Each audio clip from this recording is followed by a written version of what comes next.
नमस्कार। ये आकाशवाणी पटना है। अब आप अभिषेक दास से प्रादेशिक समाचार सुनिए।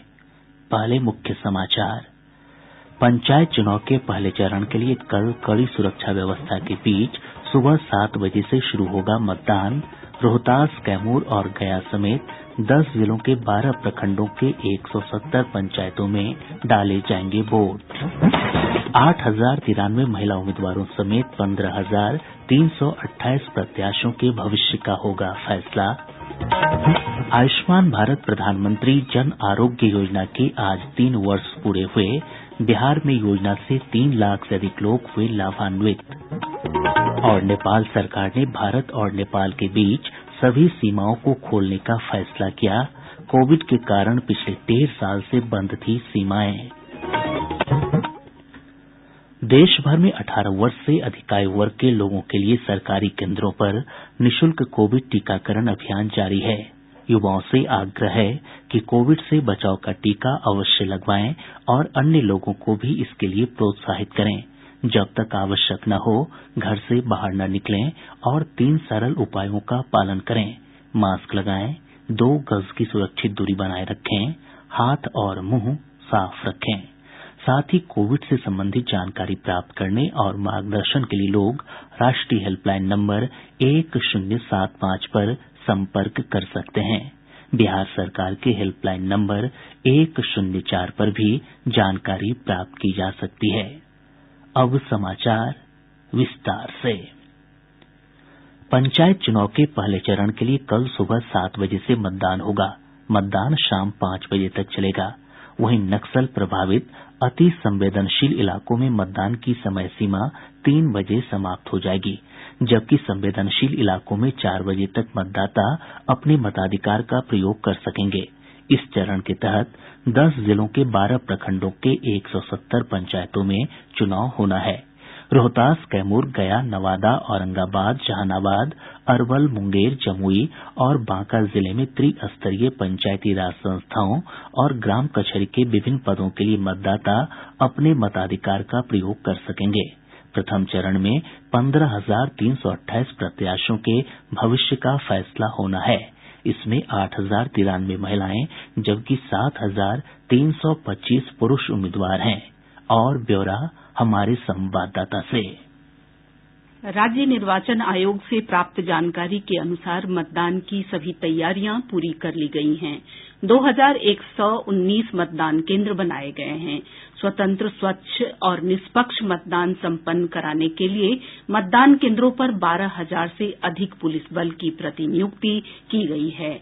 चिन्हित मतदान केंद्रों से पूरी प्रक्रिया की वेबकास्टिंग की जाएगी। आयोग ने बताया कि सभी मतदान केंद्रों पर मतदाताओं की बायोमीट्रिक जांच की जाएगी। इसके लिए तकनीकी कर्मियों की प्रतिनियुक्ति भी की गई है।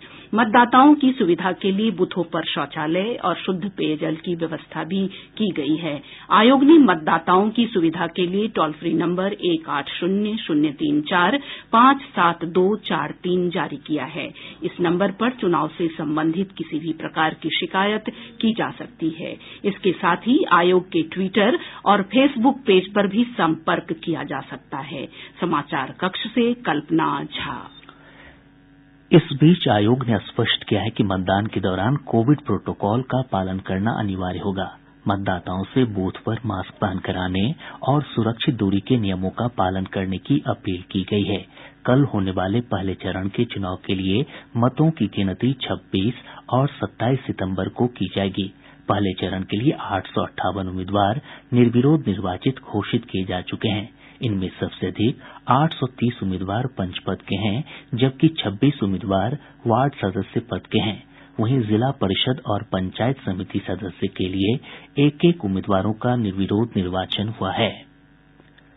देश का प्रमुख स्वास्थ्य कार्यक्रम आयुष्मान भारत प्रधानमंत्री जन आरोग्य योजना को आज 3 वर्ष पूरे हो गए हैं। 2018 में प्रधानमंत्री नरेंद्र मोदी द्वारा शुरू की गई इस योजना के अंतर्गत लगभग 2 करोड़ 20 लाख लोगों को लाभ मिला है। यह जरूरतमंद परिवारों को 5 लाख रुपए सालाना तक का स्वास्थ्य बीमा उपलब्ध कराने वाला विश्व का सबसे बड़ा स्वास्थ्य देखभाल कार्यक्रम है। इस योजना के अंतर्गत देश भर के 10 करोड़ से अधिक निर्धन परिवारों को स्वास्थ्य लाभ देने का उद्देश्य है। राष्ट्रीय स्वास्थ्य प्राधिकरण के मुख्य कार्यकारी अधिकारी डॉक्टर आर.एस. शर्मा ने आकाशवाणी से विशेष बातचीत में कहा कि इन 3 वर्षों में योजना के अंतर्गत निर्धन परिवारों की उल्लेखनीय मदद की गई है। इस योजना ने बहुत बड़ी कामयाबियां हासिल की हैं और पूरी व्यवस्था कैशलेस। इसका मतलब है कि जो पेशेंट है उसको कोई भी पैसा खर्च करना नहीं पड़ता अपनी जेब से, और कोई भी पेपर हम लोग नहीं करते जिससे ब्यूरोक्रेटिक प्रोसेस नहीं इसमें आती है कि 15 दिन का वक्त मैक्सिमम है जिसमें क्लेम सब सेटल हो जाते हैं। तो हम लोगों ने नए नए मापदंड इस मामले में स्थापित किए हैं और जिनको हम लोग चाहते हैं कि जो एक्सेस और क्वालिटी और उसके बाद कॉस्ट, अफोर्डेबिलिटी। तो अफोर्डेबिलिटी तो 0 कॉस्ट है। एक्सेस के लिए हम लोग ज्यादा से ज्यादा हॉस्पिटल्स को एम्पैनल कर रहे हैं। इस अवसर पर पटना में स्वास्थ्य विभाग की ओर से आयोजित कार्यक्रम में स्वास्थ्य मंत्री मंगल पांडेय ने कहा कि प्रदेश में योजना का 3 लाख लोगों को लाभ मिल चुका है। 3 लाख लोगों का इलाज इन 3 वर्षों के अंदर इस योजना के तहत किया गया और 300 करोड़ रुपए करीब इस योजना के ऊपर खर्च किए गए। यह एक बड़ी बात है। विषम और विपरीत परिस्थितियों में भी राज्य के अंदर लगभग 30% से अधिक परिवारों को आयुष्मान भारत का कार्ड उपलब्ध कराया। पूरा अभियान चलाया पंचायत में। मकसद तो केवल एक ही है कि हम रोग मुक्त और ऋण मुक्त बिहार बना सकें। हम वैसे लोगों को स्वास्थ्य सेवाएं उपलब्ध करा सके जो अपने पैसे से शायद नहीं करा सके। नेपाल सरकार ने भारत और नेपाल के बीच सभी सीमाओं को खोलने का फैसला किया है। नेपाल सरकार के कानून मंत्री ज्ञानेन्द्र बहादुर कार्की ने बताया कि केंद्रीय कैबिनेट की बैठक में इस आशय का फैसला किया गया। उन्होंने बताया कि बॉर्डर खुलने के बाद भारतीय नंबर प्लेट वाले वाहन नेपाल में प्रवेश कर सकेंगे।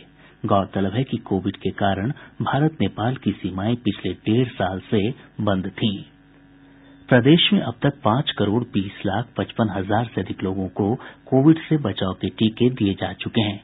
इनमें से 99,69,703 लोगों को टीके की दोनों डोज दी जा चुकी है। इधर देश भर में कोविड टीकाकरण का आंकड़ा 84 करोड़ से अधिक हो गया है।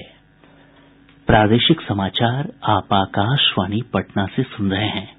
और अब आजादी का अमृत महोत्सव प्रश्नोत्तरी प्रतियोगिता के अंतर्गत कल पूछे गये प्रश्न का जवाब।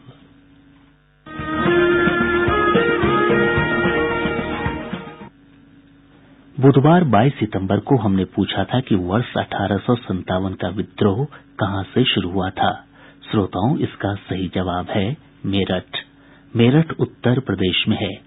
मेरठ की छावनी से ही भारतीय सैनिकों ने अंग्रेजों के खिलाफ विद्रोह का बिगुल फूंका था। क्रांति की यह आग आगे चलकर देश भर में फैल गई। सही जवाब भेजने वाले श्रोताओं में से विजेता बने हैं गया जिले के अतरी प्रखंड के रेउला गांव निवासी नौलेश कुमार। वे अपने घर पर रेडियो पर नियमित रूप से आकाशवाणी समाचार सुनते हैं। मैं नवलेश कुमार। आजादी का अमृत महोत्सव स्वतंत्रता दिवस के 75वीं वर्षगांठ मनाया जा रहा है। मैं आकाशवाणी को पिछले 7 साल से सुनते आ रहा हूँ। आजादी का अमृत महोत्सव हमें समाज में उन्नति की ओर ले जाएगा। इसमें आजादी दिलाने में हमारे बड़े बड़े स्वतंत्रता सेनानियों ने बहुत बड़ा योगदान दिए हैं। मैं सभी को आभार दिल से प्रणाम करता हूँ। हमें आकाशवाणी का सभी कार्यक्रम सुनने में बहुत अच्छा लगता है। धन्यवाद। श्रोताओं, आजादी का अमृत महोत्सव प्रश्नोत्तरी प्रतियोगिता का अगला विजेता आप भी बन सकते हैं। इसके लिए सुनते रहें आकाशवाणी समाचार। अगला प्रश्न शुक्रवार 24 सितंबर को संध्या 7:30 बजे के प्रादेशिक समाचार बुलेटिन में इसी समय पूछा जाएगा।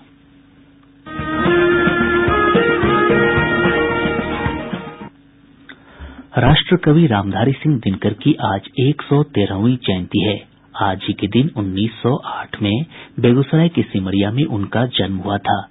उन्हें राष्ट्रवाद और देशभक्ति की भावना को जागृत करने वाली रचनाओं के लिए जाना जाता है। इस अवसर पर दिनकर के पैतृक गांव सिमरिया में श्रद्धांजलि सभा का आयोजन किया गया।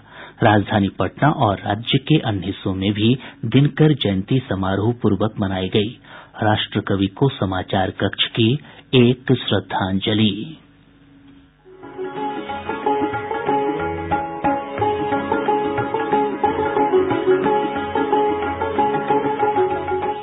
आज हम एक ऐसे कवि की बात कर रहे हैं जिन्हें स्वतंत्रता से पहले विद्रोही कवि के रूप में जाना जाता था, लेकिन बाद में राष्ट्र कवि के रूप में जाना गया। इनका नाम है रामधारी सिंह दिनकर। वे छायावादोत्तर कवियों की पहली पीढ़ी के कवि थे। एक और उनकी कविताओं में जहां ओज, विद्रोह, आक्रोश और कांति की पुकार है, तो वहीं दूसरी ओर कोमल श्रृंगारिक भावनाओं की अभिव्यक्ति। इन्हीं दो प्रवृत्तियों का चरम उत्कर्ष हमें उनकी कुरुक्षेत्र और उर्वशी नामक कृतियों में देखने को मिलता है। दिनकर जी का जन्म 24 सितंबर 1908 को बिहार में बेगूसराय जिले के सिमरिया गांव में हुआ था। उन्होंने संस्कृत, बांग्ला, अंग्रेजी और उर्दू का गहन अध्ययन किया था। दिनकर जी की महान रचनाओं में रश्मिरथी और परशुराम की प्रतीक्षा शामिल हैं। उर्वशी को छोड़कर दिनकर की अधिकतर रचनाएं वीर रस से ओतप्रोत हैं। भूषण के बाद उन्हें वीर रस का सर्वश्रेष्ठ कवि माना जाता है। कुरुक्षेत्र में उन्होंने लिखा है, क्षमा शोभती उस भुजंग को जिसके पास गरल हो, उसको क्या जो दंतहीन विषहीन विनीत सरल हो। तो वहीं रश्मिरथी में दिनकर लिखते हैं, पत्थर सी हों मांसपेशियां, लोह दंड भुजबल अभय, नस नस में हो लहर आग की, तभी जवानी पाती जाए। सहनशीलता क्षमा दया को तभी पूजता जग है, बल का दर्प चमकता उसके पीछे जब जगमग है।